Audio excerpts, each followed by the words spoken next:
आपल्याला सगळ्यांना माहितीच आहे, जनगणनेचा पहिला टप्पा घरगणना यादी हा महाराष्ट्रामध्ये 1 मे 2026 पासून ते 14 जून 2026 पर्यंत चालणार आहे। त्याच्यामध्ये परत 1 मे ते 15 मे या कालावधीमध्ये सेल्फ इन्युमरेशन म्हणजेच स्वगणनेचा पर्याय जनगणना आयोगाने आपल्याला उपलब्ध करून दिलेला आहे।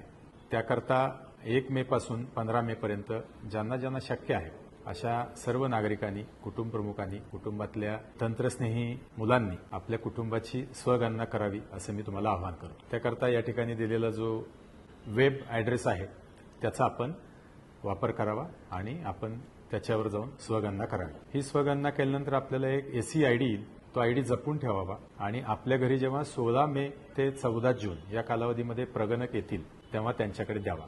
यानंतर 16 मे ते 14 जून या कालावधीत जे आपल्या घरी आपले प्रगणक येतील आणि आपली माहिती घेतील, हे प्रगणक शक्यतो आपल्याच भागातले आहेत।